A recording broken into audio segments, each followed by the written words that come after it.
ഹേ every one. അപ്പോൾ എന്നെ ഉണ്ട് പിന്നെ എല്ലാവരും സുഖമായിരിക്കുന്നോ? അപ്പോൾ നമ്മുടെ ബ്രിഞ്ചോളൊക്കെ ഇങ്ങനെ വലുതായിട്ടുണ്ട്. അപ്പോൾ 3 കേട്ടോ ഉള്ളത്.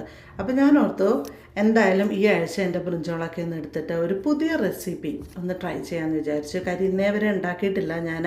ബൈൻക ബർത്ത എന്ന് പറയുന്ന ഒരു സാധനം. ഈ സാധനം ഞാൻ കഴിച്ചിട്ടുണ്ട് കേട്ടോ, 1-2 തവണയൊക്കെ കഴിച്ചിട്ടുണ്ട്. പിന്നെ എഗ്ഗ് പ്ലാന്റ് നമുക്ക് അത്ര കണ്ട് ഇഷ്ടമില്ലാത്തത് കൊണ്ട് നാട്ടിൽ വെച്ചായാലും ശരി അത് ഉണ്ടാക്കുന്ന സാധനങ്ങളുമായിട്ടൊന്നും അധികം അങ്ങനെ ബന്ധം പുലർത്താറില്ല. പിന്നെ വല്ല സാമ്പാറിലൊക്കെ ഉണ്ടെങ്കിൽ അതിനെ നേരെ എടുത്ത് കളയാറാണ് പതിവ്. അപ്പോൾ പക്ഷേ ഇതിപ്പോൾ നമ്മുടെ വീട്ടിൽ തന്നെ ഉണ്ടായപ്പോൾ ഇതെങ്ങനെയെങ്കിലും ഉപയോഗിക്കണമല്ലോ. അപ്പോഴാണ് ഇങ്ങനത്തെ റെസിപ്പീസൊക്കെ നോക്കിയത് കേട്ടോ.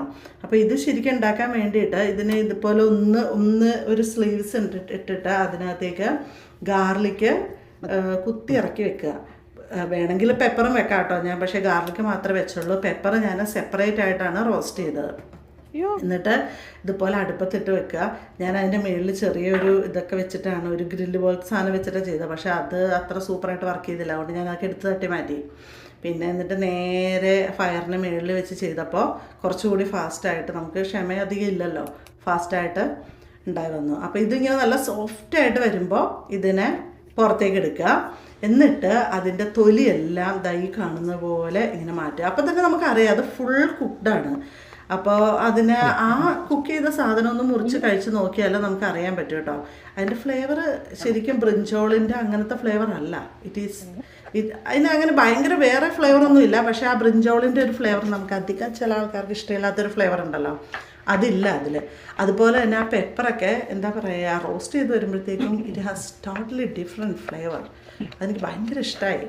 അപ്പോൾ ഇതെല്ലാം ഇതുപോലെ ഇങ്ങനെ ചെറിയ കഷ്ണമായിട്ട് മുറിച്ച് മാറ്റി വെക്കുക. എന്നിട്ട് പിന്നെ വേണ്ടതെന്ന് വെച്ചാൽ സവോള വേണം, തക്കാളി വേണം.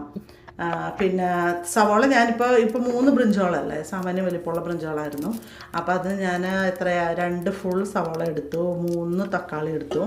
എന്നിട്ട് കടുക് പൊട്ടിച്ചതിൻ്റെ ഒപ്പം തന്നെ ജീരകവും പിന്നെന്താ കുരുമുളക് ഇടാൻ മറക്കരുതേ. എന്നിട്ട് അതൊന്ന് പൊട്ടിക്കഴിയുമ്പോഴത്തേക്കും അതിനകത്തേക്ക് നേരെ സവോളയും തക്കാളിയും ഇട്ടിട്ട് നന്നായിട്ടൊന്ന് വഴറ്റിയെടുക്കുക. എന്നിട്ട് അതിനകത്തേക്ക് നമ്മൾ ഈ റോസ്റ്റ് ചെയ്ത ബ്രിഞ്ചോള് പീസ് ആക്കിയില്ലേ, അത് അതിനകത്ത് ഇട്ടിട്ട് നന്നായി വഴറ്റിയെടുക്കുക. അതിനിടയിൽ മഞ്ഞൾപ്പൊടി, മുളക് പൊടി, ഞാൻ ഇച്ചിരി മല്ലിപ്പൊടിയും കുരുമുളക് പൊടി ഇട്ട് കേട്ടോ. ഞാൻ വീഡിയോയിൽ എടുക്കാൻ മറന്നുപോയതാണേ, അതും കൂടി ഇട്ടിരുന്നു. അധികം ഞാൻ സ്പൈസി ആയിട്ട് ഉണ്ടാക്കിയില്ല. പിന്നെ മല്ലിയില ഉണ്ടെങ്കിൽ മല്ലിയില ഇടാം, പിന്നെ കറിവേപ്പില ഇടാം.